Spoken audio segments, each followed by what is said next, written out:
Muy bienvenidos nuevamente a un repaso más de la lección de Escuela Sabática. Vamos a estudiar la lección número 7 del tercer trimestre del año 2022 titulada Esperanza Indestructible.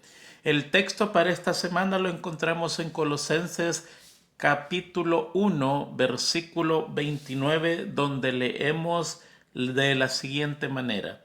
Por eso me afano luchando con la fuerza de Cristo que actúa poderosamente en mí. Esta lección es sumamente extensa. Si la tuviéramos que explicar rápidamente, pudiéramos decir que esto es cuando Dios nos castiga por nuestros propios errores. Todos, usted y yo, sin excepción, lo sentimos mucho, ahora no hay excepción.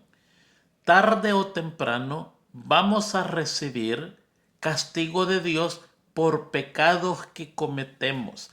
Muchos les cuesta aceptar que Dios castiga. No, en la Biblia encontramos decenas de ejemplos donde Dios castiga al transgresor sin importar quién es.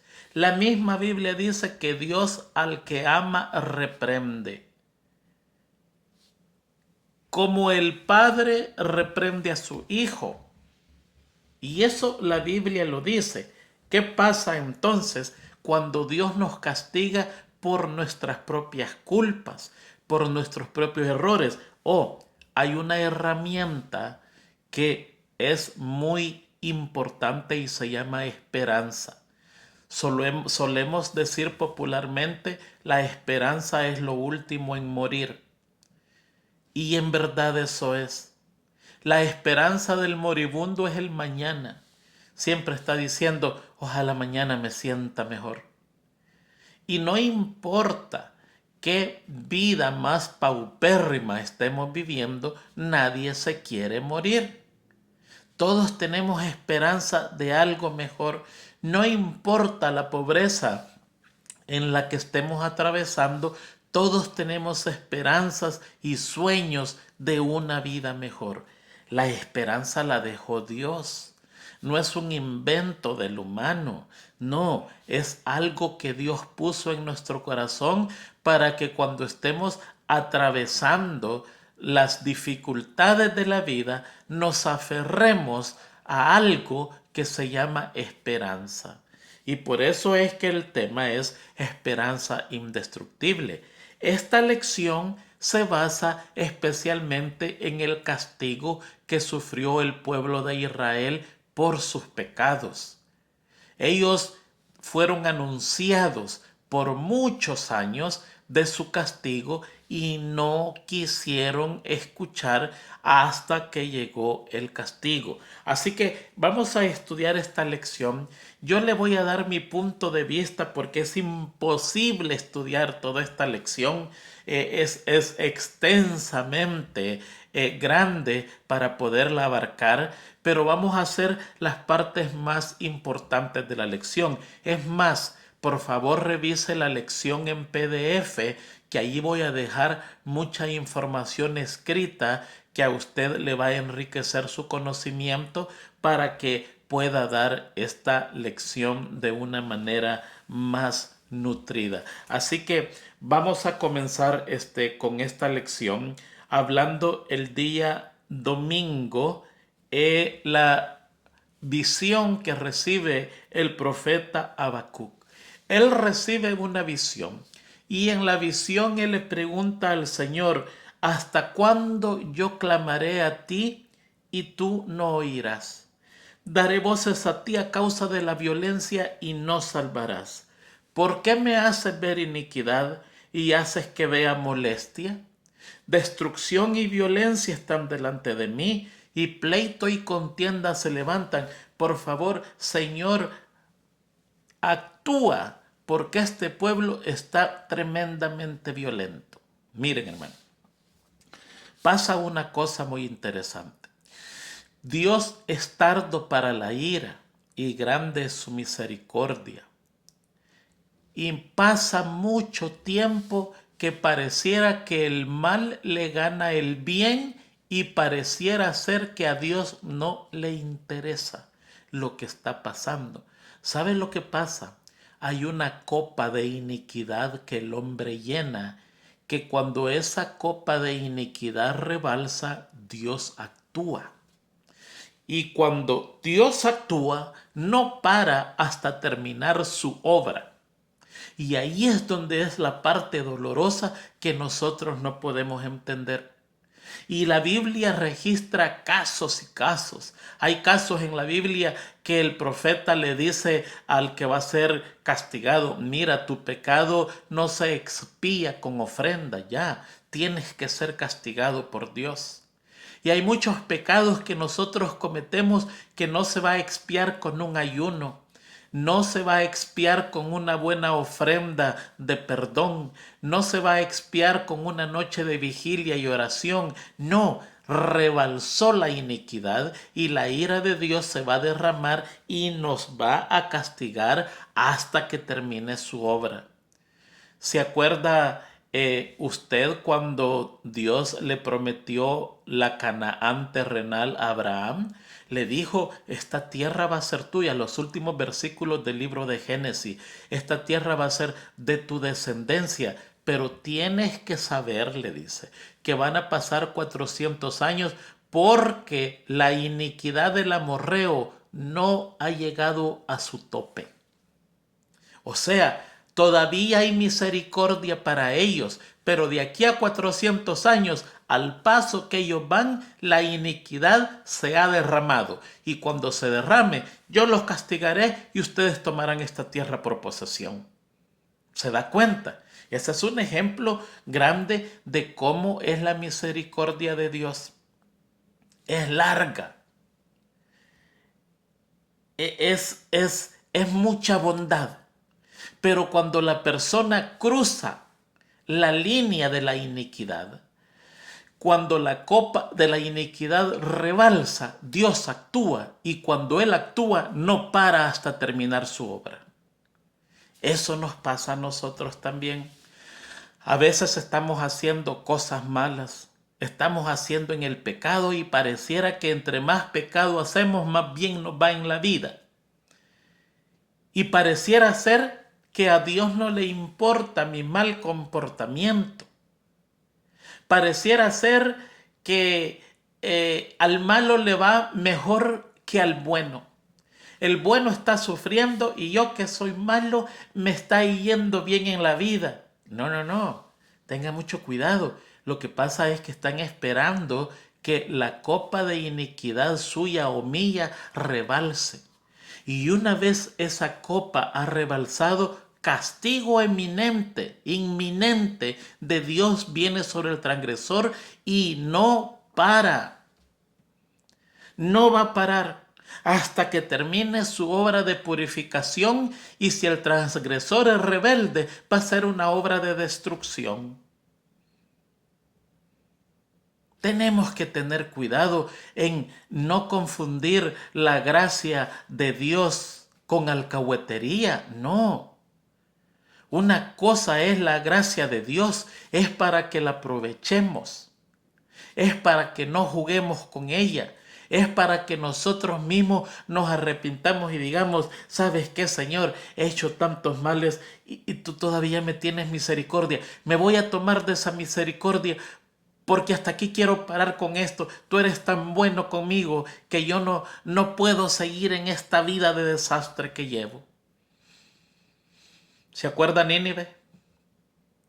De aquí a 40 días esta ciudad será destruida. Y todos se escucharon y dijeron, no, vamos a pedirle perdón a Dios. Y Nínive regresó a Dios y Dios lo perdonó. Ese es usar el tiempo de la gracia. Ahora, el pueblo de Israel, que la lección se basa en el castigo que sufrió el pueblo de Israel, es el mismo castigo que sufrieron los amorreos. Porque Dios eliminó a los amorreos del mapa, o por varios pecados. Uno de ellos era el desenfreno. Había un desenfreno total. había una iniquidad, una perversión total en todo el pueblo, hombres, mujeres, viejos y niños. Segundo, había violencia. Y tercero, idolatría. Y el pueblo de Dios comete exactamente esos mismos errores que los amorreos. Pero el pueblo de Dios conocía a Dios y sus milagros, conocía a Dios y sus bendiciones. O sea, hay una diferencia entre el pueblo de Israel y los amorreos, al menos lo que la Biblia dice. Y Dios le dice, van a ser castigados. Ahora, se levantaron muchos reyes buenos, como Josías y otros dos más, que hicieron una reforma total al pueblo de Israel, pero el castigo no se eliminó, sino que se pospuso por amor al buen trabajo de estos buenos hombres. ¿Por qué se pospuso? Porque habían cruzado la línea, el límite, había rebalsado la tasa de la iniquidad, y eso solamente era expiado con un castigo severo para que el pueblo aprendiera la lección. Y por eso es que el profeta Habacuc dice, ¿hasta cuándo voy a ver tanta violencia? ¿Hasta cuándo voy a ver tanta iniquidad? ¿Hasta cuándo voy a ver que el pleito y la contienda habiten en este pueblo, y que la ley es debilitada, y que el impío le gana al justo? ¿Se ha dado cuenta de eso? ¿Que el malo siempre le gana al bueno? Que cuando en la vida vamos caminando por el mundo, el malo se sale con la suya y nosotros los buenecitos terminamos perdiendo, defraudados, extorsionados, nos roban y no decimos nada, terminamos callándonos y el malo queda como campeón. Eso es lo que está preguntando allí el profeta. Señor, ¿hasta cuándo? ¿Hasta cuándo vas a intervenir? Y él le dice, sí voy a intervenir. Y allí es donde aparece Habacuc 1 del 5 al 11 y lo vamos a leer, donde Dios le entrega ya la profecía del rey Nabucodonosor y Babilonia. Son los caldeos. Babilonia es la capital, el rey Nabucodonosor su rey, y la nación se llaman los caldeos. Y le dice, mirad entre las naciones y ved, y asombraos, porque haré una obra en vuestros días que aun cuando se os contare no la creeréis. El pecado de Israel es tan grande que solamente se va a expiar con una obra extraña entre ellos. Porque aquí yo levanto a los caldeos, nación cruel y presurosa que camina por la anchura de la tierra para poseer las moradas ajenas. Son saqueadores. Formidable es y terrible. De ella misma procede su justicia y su dignidad. Imagínense qué cosa buena va a proceder del hombre por naturaleza. Nada, pura violencia. Sus caballos serán más ligeros que leopardos y más feroces que lobos nocturnos, y sus jinetes se multiplicarán. Vendrán de lejos sus jinetes y volarán como águilas que se apresuran a devorar. Toda ella vendrá a la presa, el terror va delante de ella y recogerá cautivos como arena. Escarnecerá a los reyes y a los príncipes hará burla. Se reirá de toda fortaleza y levantará terraplén y la tomará. O sea que va a nivelar todo, y por alto que sea ese lugar, lo van a nivelar y van a llegar adentro.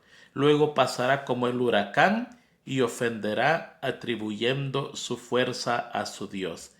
En verdad, ¿cuál era el problema de Israel? Mire, si usted quiere leer, saber cuál era el problema de Israel, tiene que leer Ezequiel 8. Allí hay una descripción cruda que se le da al profeta Ezequiel de lo que está pasando en secreto en el templo de Dios. Le invito a que lo lea. Yo se lo voy a explicar, Ezequiel 8, y yo se lo voy a poner en la lección para que usted lo lea. Mire, en Ezequiel 8, Dios lo lleva a Ezequiel a ver tres abominaciones que están pasando en el pueblo de Israel. Y cuando él llega al templo de Jerusalén, lo primero que encuentra es que han elegido una estatua de idolatría allí en el templo. Eso es demasiado.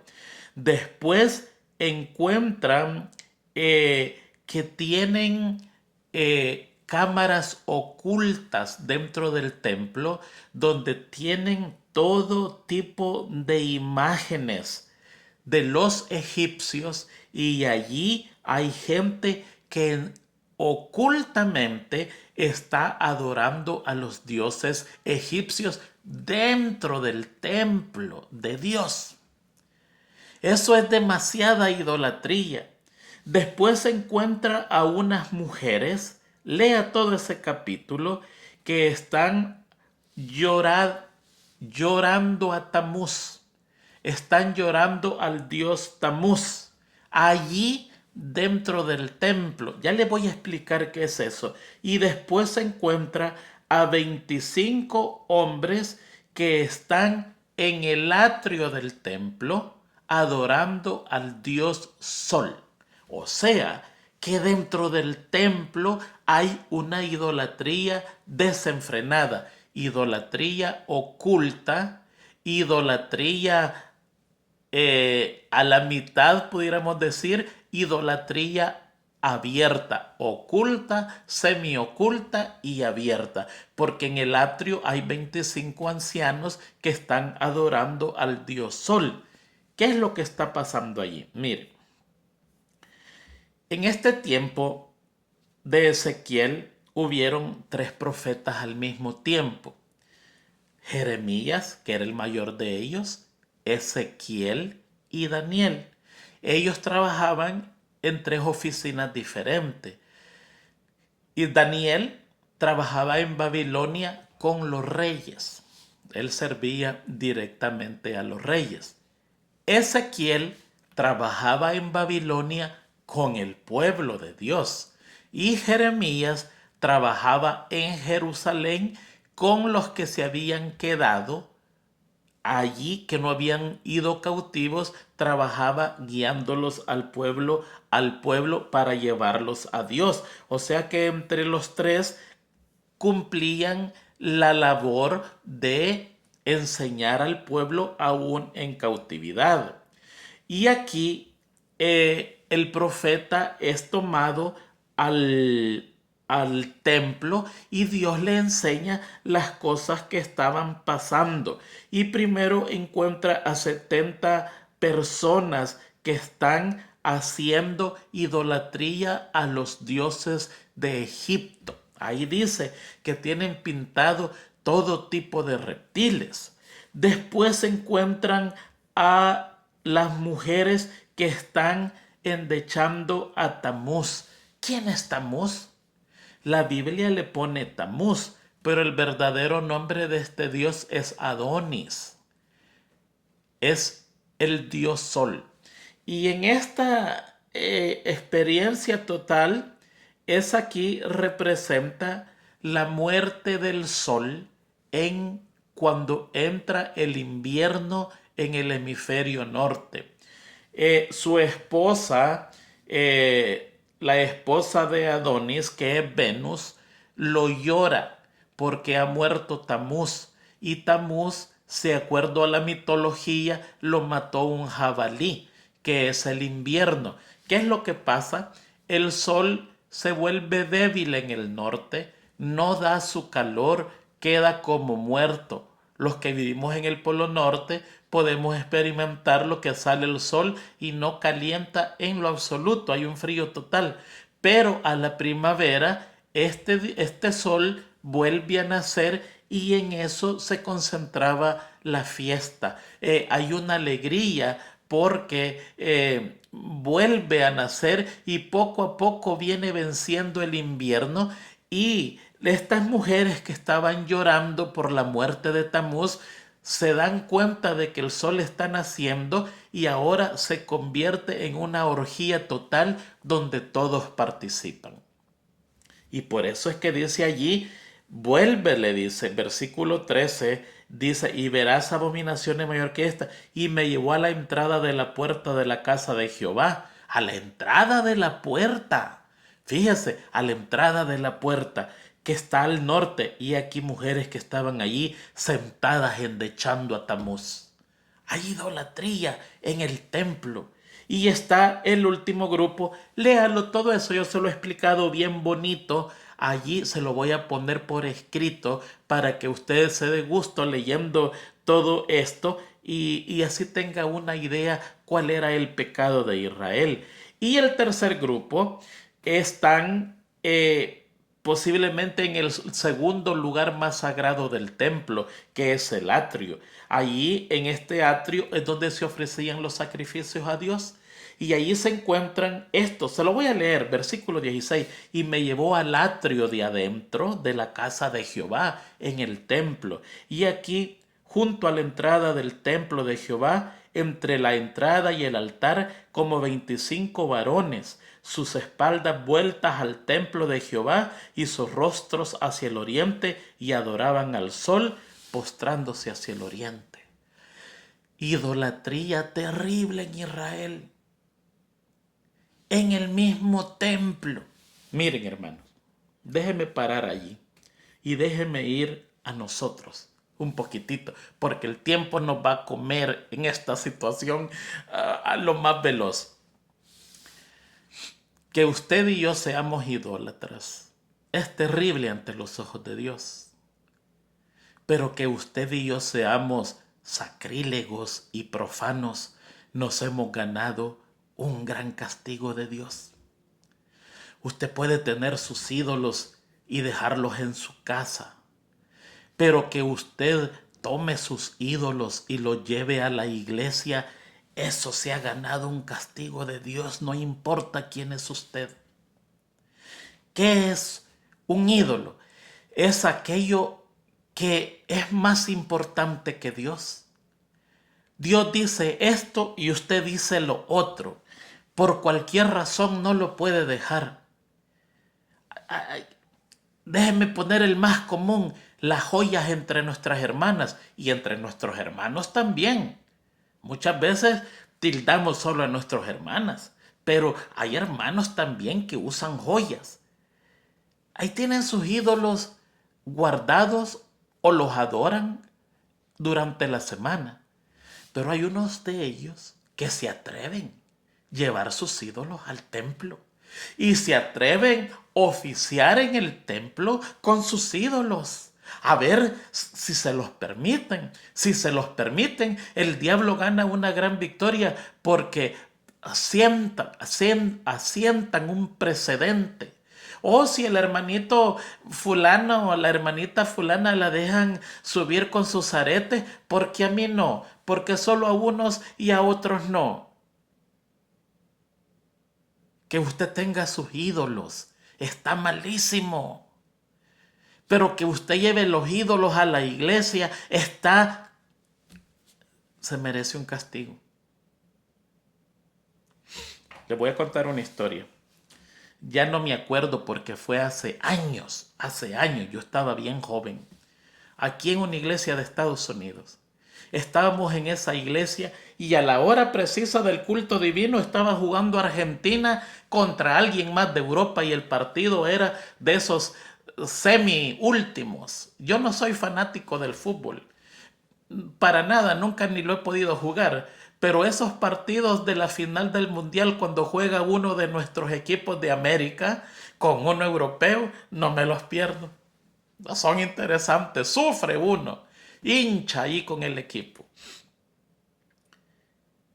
Y a esa hora estaba jugando y yo había dicho, Señor, limpia mi mente, que no, es tu sábado, por favor, es tu sábado. Pero aparentemente solo yo había dicho eso. Ahí estaban todos pendientes. En esa ocasión, si no me recuerdo mal, perdió Argentina. Pero había un hermano que se estaba yendo para el carro y estaba en su vehículo viendo o escuchando el partido. Y yo me acuerdo que entró por la puerta central de la iglesia con una sonrisa. Abrió hasta los ojos y nosotros dijimos, gol. Ese fue gol de Argentina. Al rato salió y entró de nuevo y llegó diciendo, 1-1. ¡Ay!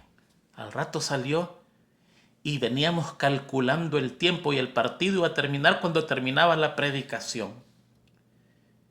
Y cuando entró, el hombre entró con una cara de decepción y solamente hizo esto.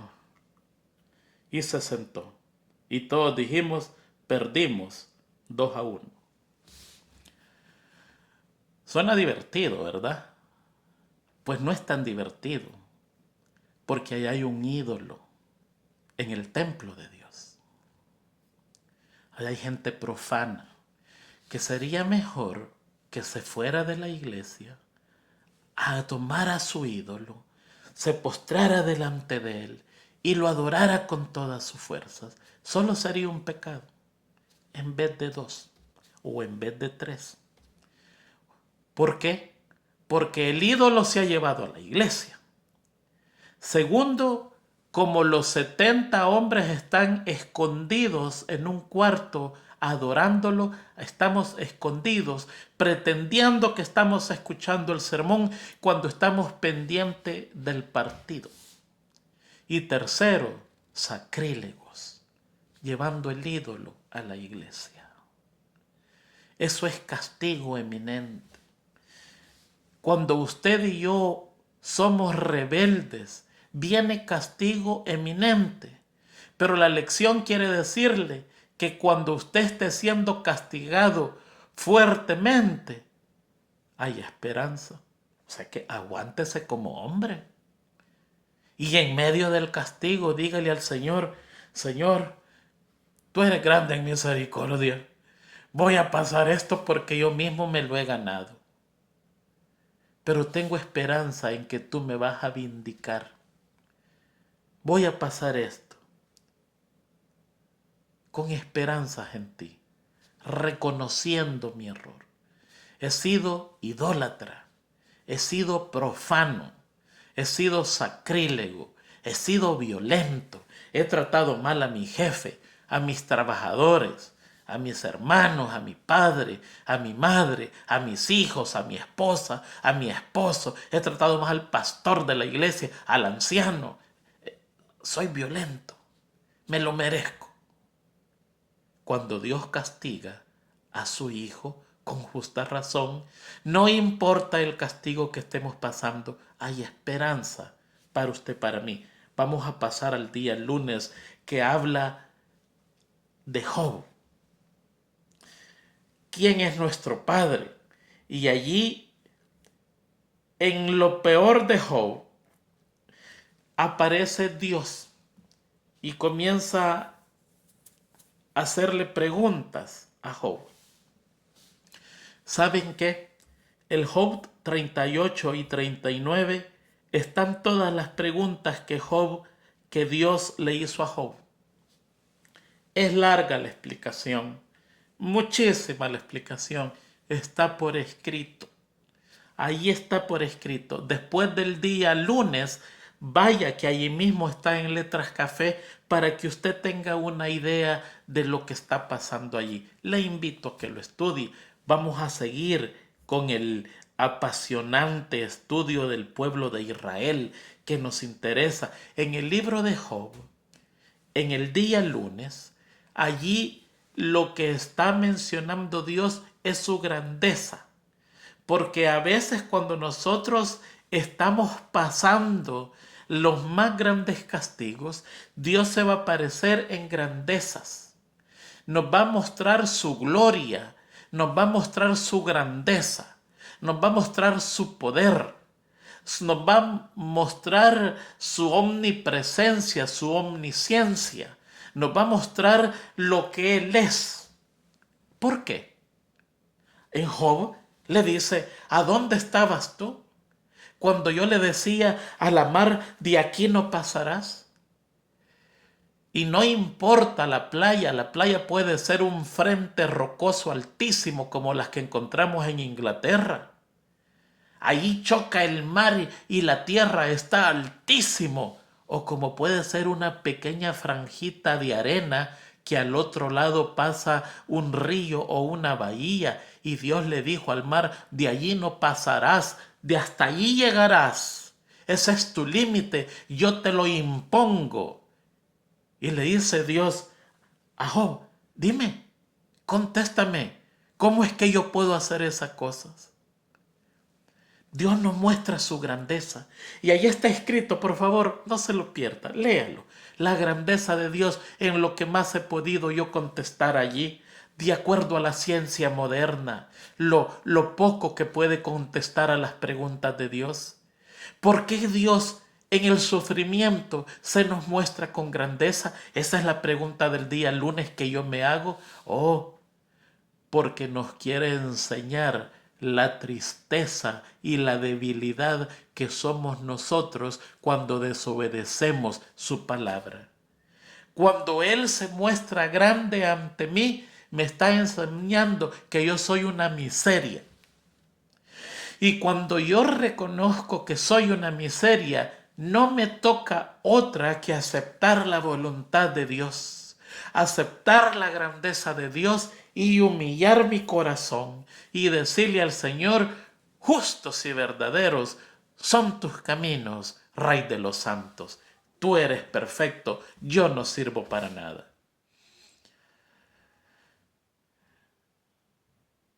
Muchas veces con esas palabras está la posibilidad de ya parar la ira de Dios.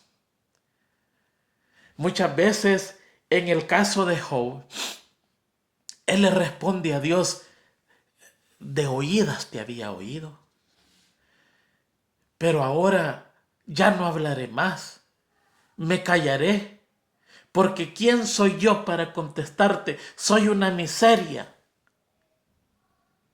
Y cuando él dice eso, el Señor lo vindica, lo alza de nuevo. En el caso de él no era pecador. No era por un pecado, sino que era por un trabajo del diablo que estaba haciendo. Pero la lección es la misma.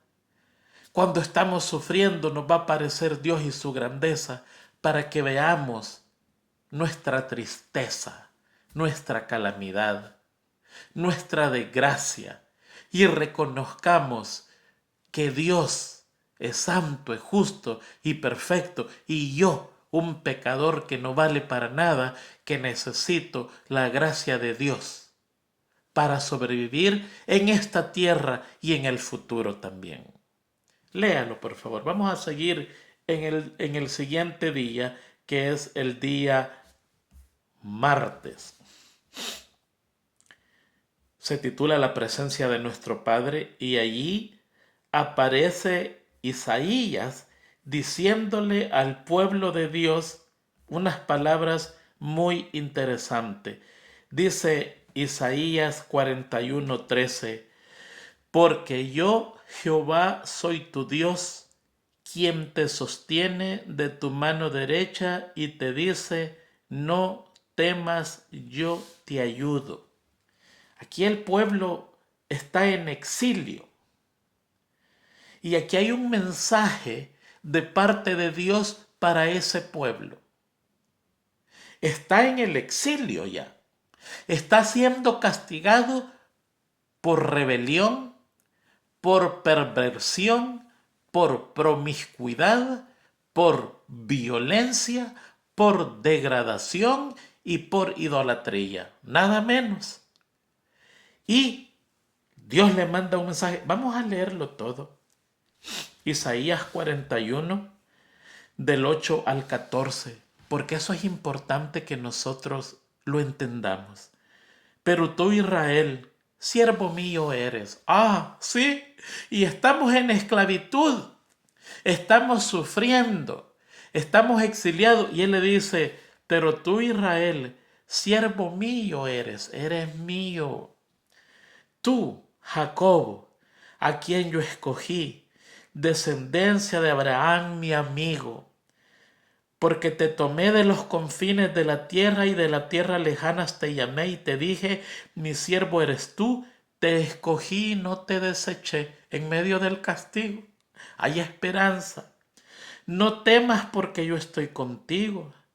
No desmayes porque yo soy tu Dios que te esfuerzo. Ah, sí, y me están dando una gran tundiada.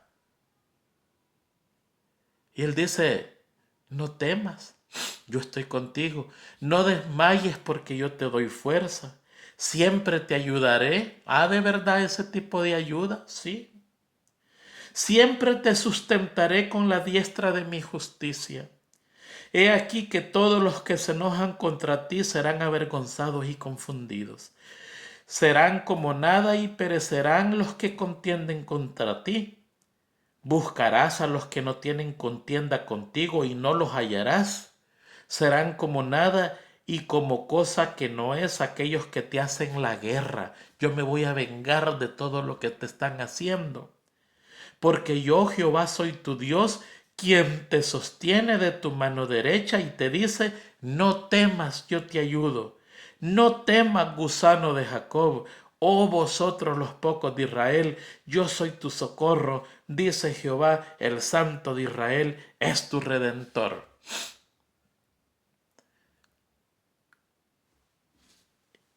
Isaías 41, del 8 al 14, tendrían que ser unos textos, unos versículos que los aprenderíamos de memoria para repetirlos cuando nos esté yendo mal por nuestra propia culpa.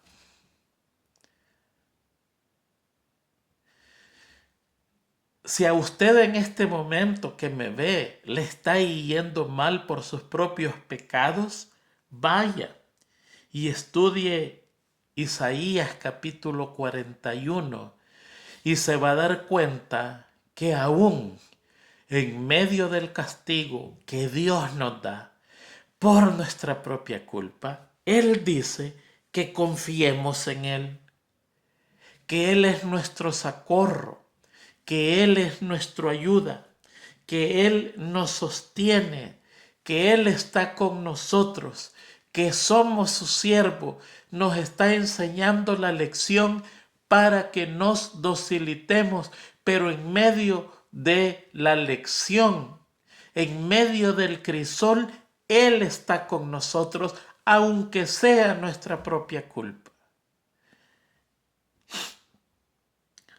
Recuerde que la Biblia dice que todo lo que le pasó al pueblo de Israel está escrito para nosotros los que vivimos en los días finales y aprendamos de eso.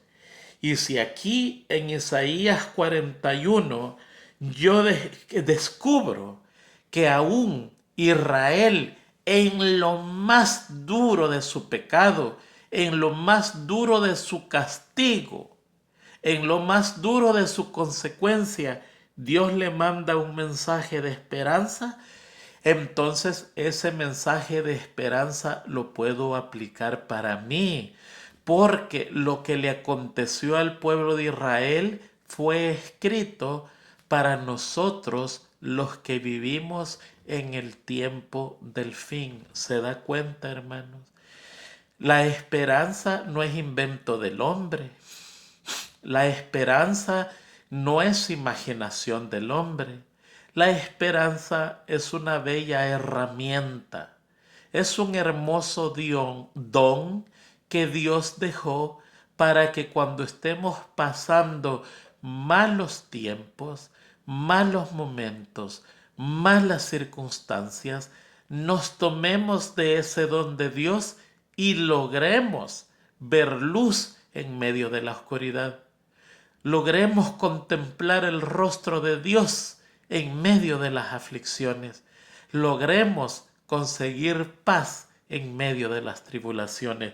Ojalá nos pudiéramos de memoria el capítulo 41, que es un texto cargado de esperanza para cuando estamos pasando malos momentos cuando estamos siendo castigados por nuestra propia culpa.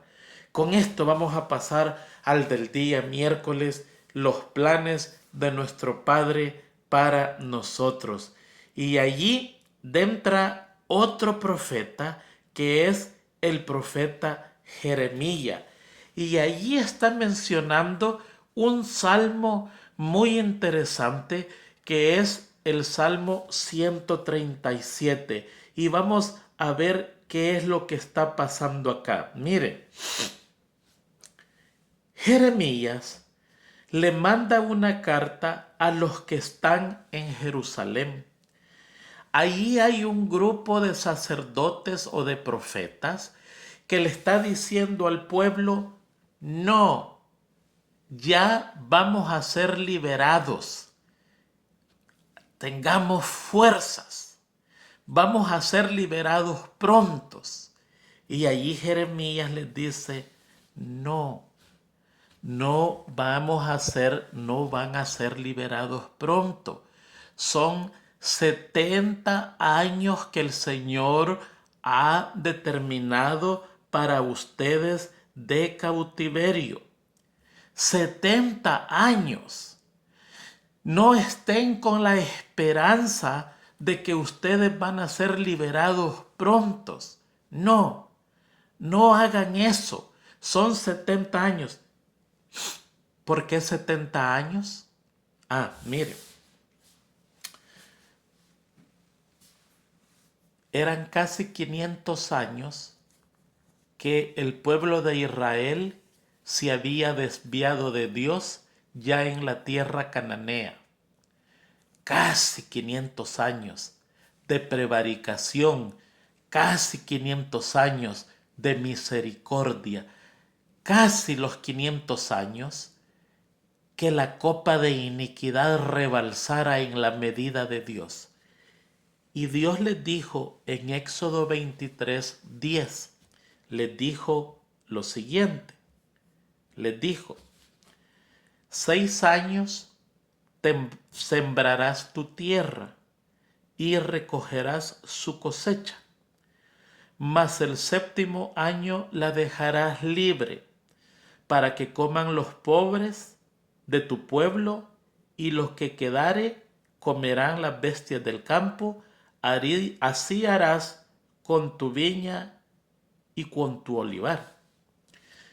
Pero el pueblo en esos 500 años, por andar en idolatría, por no acatar las órdenes de Dios, no había dejado descansar la tierra por 500 años cada 7º año. Dios le dijo, 6 años vas a trabajar la tierra, mas el 7º no la vas a trabajar. Él los iba a bendecir, y el espíritu de profecía dice que cuando lo practicaron, la cosecha del 6º año le llegaba el 7º y le llegaba hasta el 8º año. Dios les bendecía la cosecha, les multiplicaba los granos, nadie pasaba hambre y la tierra descansaba. Si usted le saca un año a esos 500 años, un año cada 6 años, cada 7 años, un año, le da 70 años. Ahora, fíjese lo que dice Segunda de Crónicas 3:21. Dice, para que se cumpliese la palabra de Jehová por boca de Jeremías, hasta que la tierra hubo gozado de reposo, porque todo el tiempo de su asolamiento reposó hasta que los 70 años fueron cumplidos. ¿Se da cuenta? Habían tenido idolatría por 500 años. Habían tenido prevaricación por 500 años. Habían tenido profanidad por 500 años. Habían tenido rebeldía por 500 años. Se habían olvidado de Dios por 500 años. Idolatrías por 500 años. Y no había reposado la tierra cada 7º año. Y 7 por 7 son 49. 70 por 7, 49. 490 años y ellos tenían 500 años de no reposar la tierra. Y por eso es que Jeremías 29, Jeremías, inspirado por Dios y sabiendo lo que está pasando allí con profetas falsos que les dicen, ya nos vamos a ir de regreso para Jerusalén, él les escribe en el capítulo de Jeremías 29 una carta donde dice, no, que no los engañe. 70 años ha dictaminado Dios de exilio. Y allí dice en el versículo 4, así ha dicho Jeremías 29, 4. Así ha dicho Jehová de los ejércitos, Dios de Israel, a todos los de la cautividad que hice transportar de Jerusalén a Babilonia. ¿Se acuerda que comenzamos con Habacuc? Ahora ya están allí. Y les dice, edificad casas y habitadlas, y plantad huertos, y comed del fruto de ellos. Casaos, y engendrad hijos e hijas. Dad mujeres a vuestros hijos, y dad maridos a vuestras hijas, para que tengan hijos e hijas, y multiplicaos allí, y no disminuyáis. Miren, los estoy castigando, pero en el castigo yo no me olvido de ustedes. Allí los van a tratar bien. Edifiquen casas, planten, coman, cásense, ámense, tengan hijos, multiplíquense y procurad la paz de la ciudad, a la cual yo os hice transportar. No fue Nabucodonosor, no, yo los castigué porque ustedes se portan mal, pero aún siendo castigado, yo estoy velando por ustedes. ¿No cree que es hermoso? Sí, es hermoso. Es hermoso, hermanos, porque todos hemos sido castigados tarde o temprano. Yo he sido castigado cruelmente, sí. Bueno, no cruelmente, me lo merecía, pero sí, me ha dolido. Pero en medio de eso hay esperanza. Y dice, porque así ha dicho Jehová de los ejércitos, Dios de Israel, no os engañen vuestros profetas que están entre vosotros, ni vuestros adivinos, ni atendáis a los sueños que soñáis, porque falsamente os profetizan ellos en mi nombre. No los envié, ha dicho Jehová. Porque así ha dicho Jehová, cuando en Babilonia se cumplan los 70 años, yo os visitaré y despertaré sobre vosotros mi buena palabra para haceros volver a este lugar. Porque yo sé los pensamientos que tengo acerca de vosotros, dice Jehová, pensamientos de paz y no de mal, para daros el fin que esperáis. Dios es bueno. Y me da risa porque nosotros vemos un desastre total allí y Dios está diciendo otra cosa. Dios está diciendo, yo conozco los pensamientos y el pensamiento para ustedes es de paz, es de amor, es de cuidado. Los estoy tundeando, pero es que se lo merecen. Pero con todo eso yo los amo y estoy cuidando de ustedes. Pero ahí se van a estar 70 años, porque no hicieron reposar la tierra por 500 años cada séptimo año. Y ya lo dije y se va a terminar. ¿Se da cuenta, hermano? Si nosotros tenemos misericordia, no juguemos con la misericordia, porque cuando la ira de Dios se enciende y nos comienza a consumir, no va a parar hasta terminar el estrago o el bienestar que nos quiere hacer. No va a parar. Y ahí dice, oh, yo estoy con ustedes, sí. Por favor, los van a tratar bien. Eso es lo que está diciendo. Miren, los han llevado de esclavos, se los han llevado exiliados, pero no los tienen de esclavos. Los tratan como ciudadanos. Desde luego usted puede construir una casa y habitar en ella. Usted es un ciudadano. Y entonces él dice, toman ventaja, construyan casas, siembren, cásense, tengan niños, no se disminuyan, no desaparezcan, porque mis pensamientos para ustedes son pensamientos de paz.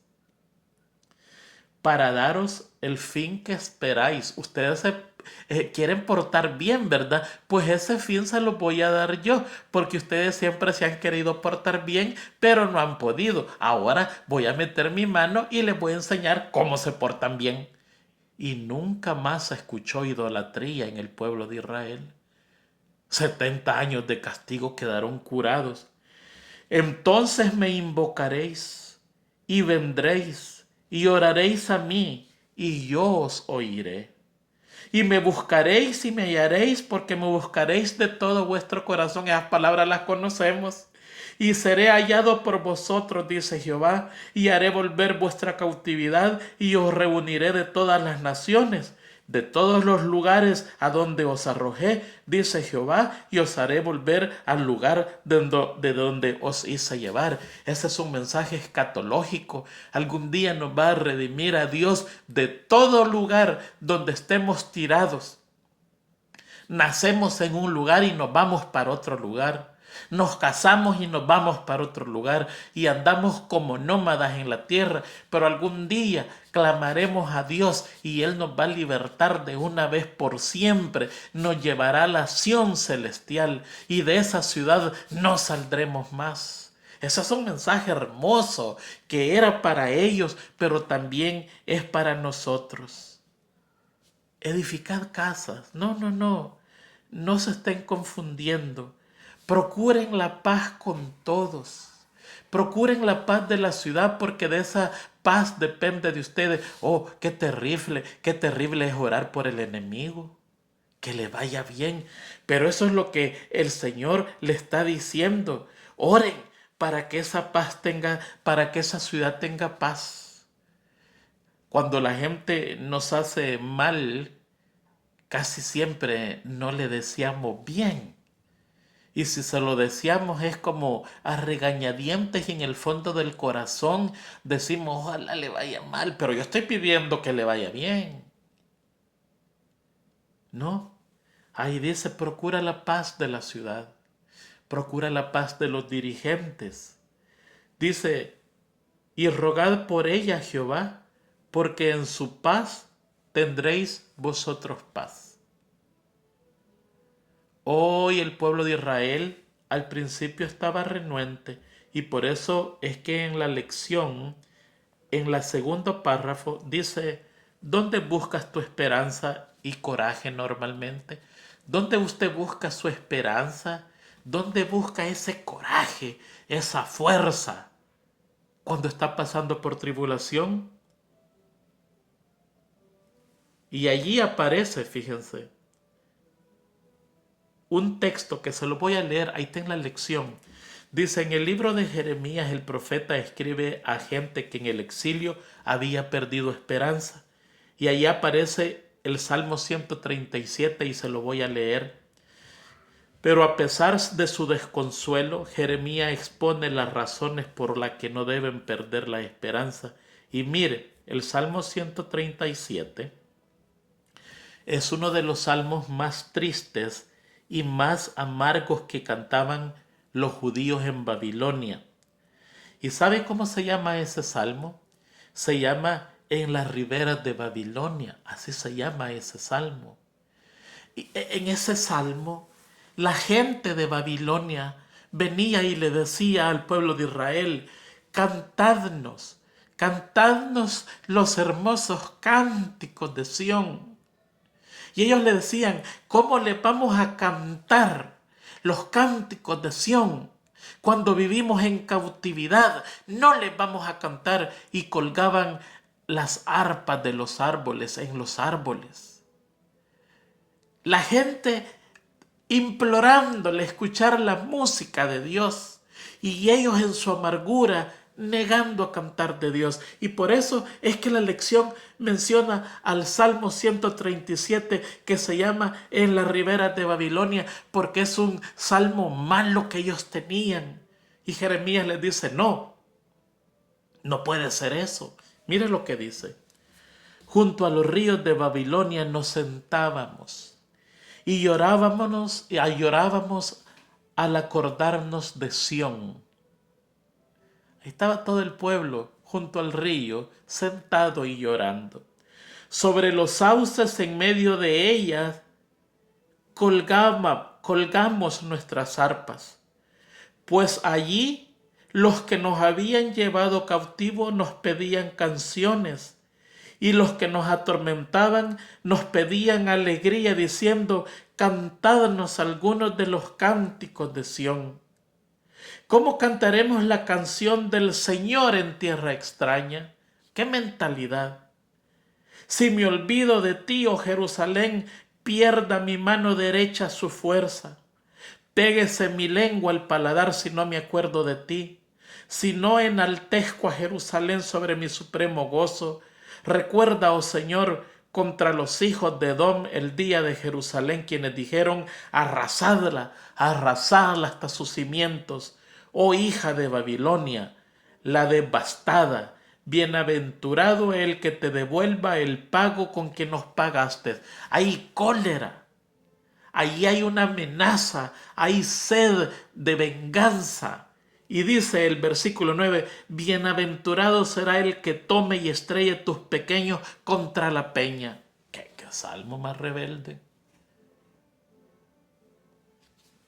Y allí el profeta Jeremías les dice: no puede ser eso. 70 años van a pasar allí, no se van a venir pronto. Esto no va a terminar pronto. No va a terminar. Construyan casas, planten, coman de ellos, dejen la amargura, dejen la venganza, dejen el odio, sean felices, porque Dios está con ustedes. Eso es lo que dice el capítulo 39, 29 de Jeremías. Mira, hermano, déjeme ir cerrando esta lección con el día jueves, y es la disciplina de nuestro Padre.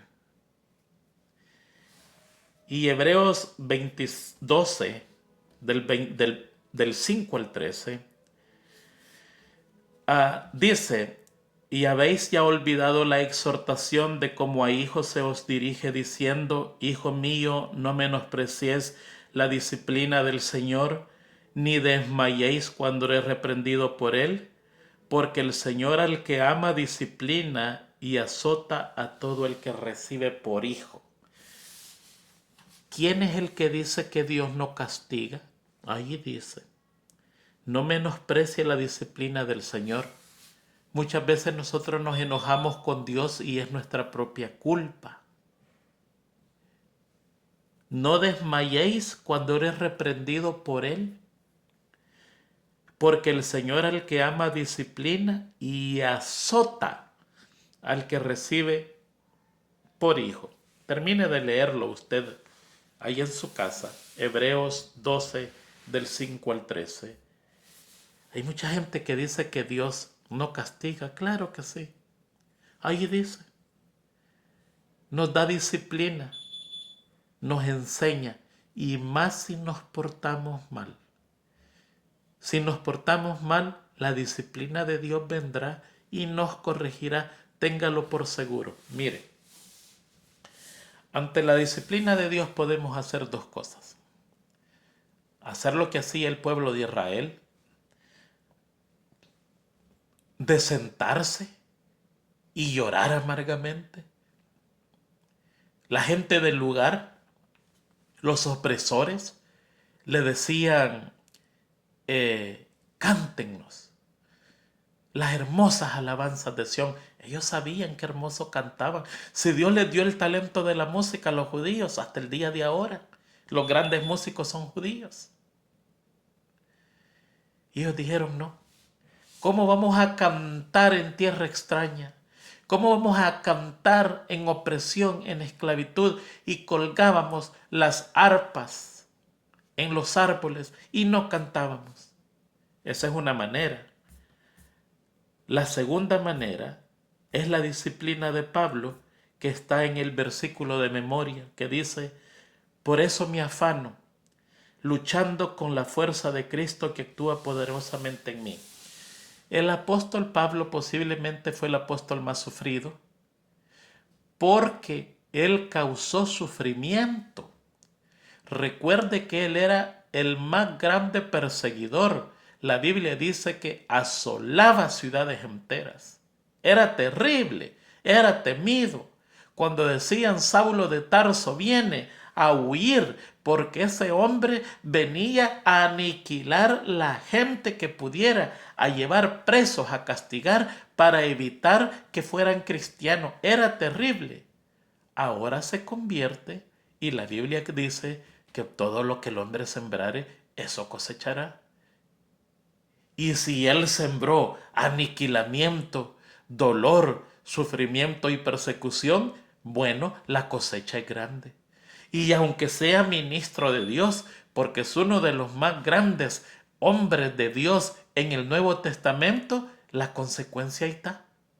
Si a usted le dicen no vaya a clavar sobre esa pared y usted agarra un clavo y lo introduce y después usted se arrepiente y lo saca, allí quedó un hoyito, allí quedó una perforación que hay que taparla. Eso se llama consecuencia. Aunque usted se haya arrepentido, su arrepentimiento sacó el clavo de donde le dijeron que no lo pusiera, pero hay que reparar algo. Usted hizo un daño. Y el apóstol, un apóstol tan sufrido, desde que conoció a Cristo, sufrimiento tras sufrimiento, él dice, quizás he sido el más sufrido, azotado tantas veces, en naufragio tantas veces, en la cárcel no se cuenta, golpeado con la vara varias veces, encadenado casi todos los días de su vida y al final asesinado. Y él dice, por eso me afano, luchando con la fuerza de Cristo que actúa poderosamente en mí. Está sufriendo, pero actúa con la fuerza de Cristo. Nosotros tenemos dos cosas para hacer.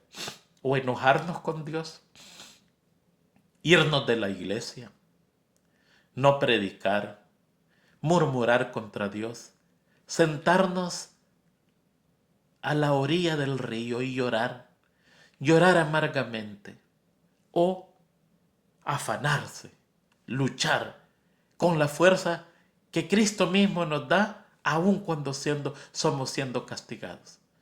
Mi hermano, todos, tarde o temprano, vamos a pasar el castigo. Yo ya lo pasé. Vine a este país jovencito, a los Estados Unidos, y siempre tuve una mente empresarial. A los 24 años tenía mi compañía montada, compañía fuerte. Y era fiel al Señor en diezmo y ofrenda, pero no en mi carácter. Era impetuoso, orgulloso, intolerante, vanidoso, déspota. Mi palabra era mi palabra. Mi gente pagada súper bien.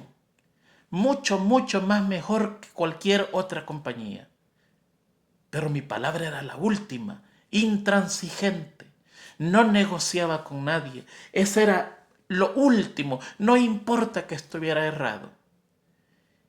Y el Señor me mantuvo por mucho tiempo en su misericordia.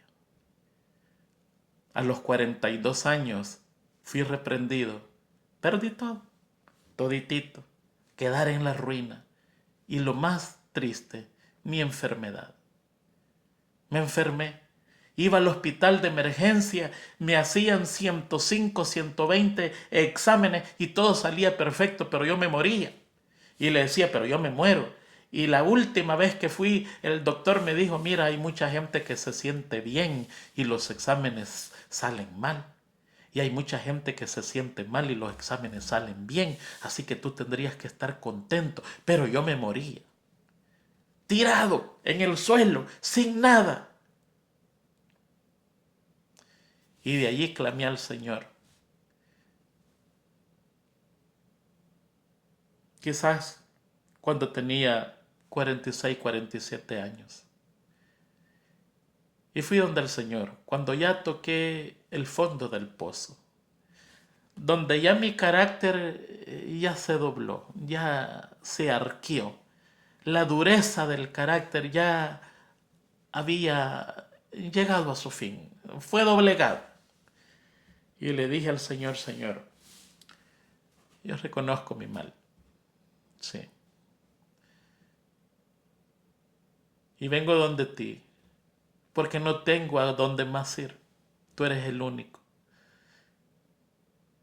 Te lo digo con el corazón que si hubiera otro te dejara descansar a ti y fuera a otro a pedirle, pero no hay otro, tú eres el único. Y vengo donde ti, porque dice que tú eres un Dios de misericordia. Además, son nuevas y frescas cada mañana tus misericordias y grande es tu bondad. Yo no merezco nada, ya me diste todo. Me diste todo lo que un hombre podía tener. Lo que un humano puede desear, no me lo negaste.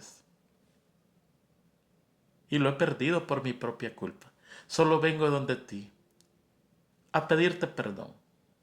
Discúlpame, fue mi error. Reconozco mi error y mi caída. Y si por cualquier cosa tienes un poquito de misericordia, no está de más pedírtelo. Ten misericordia de mí. Y esa hermosa voz que usted la tiene que reconocer, vino y me dijo, te daré una oportunidad más, te restauraré, pero pasará mucho tiempo, será hasta los 55 años. Allí la vasija va a estar más o menos lista, usual no está.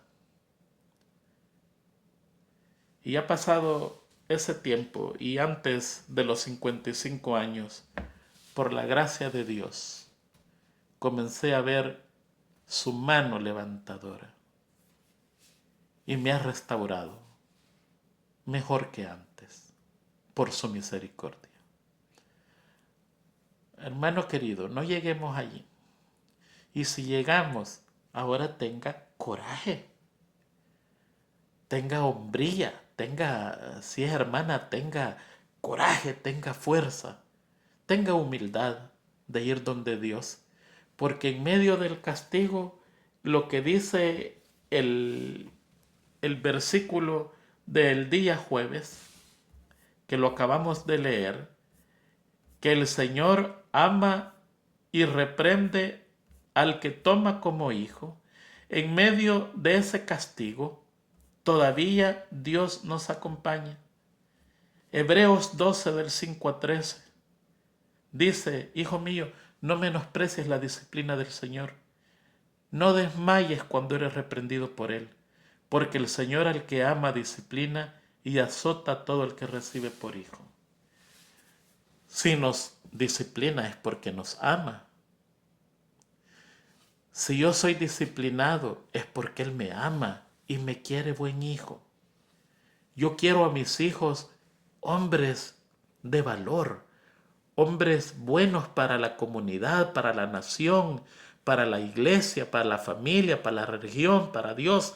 Y en el camino tengo que corregirlos porque los amo y quiero lo mejor para ellos. Lo mismo es Dios con nosotros. Él nos quiere para esas cosas, pero lo más importante es para llevarnos al reino de los cielos y el torcido no va a llevar a ningún hijo.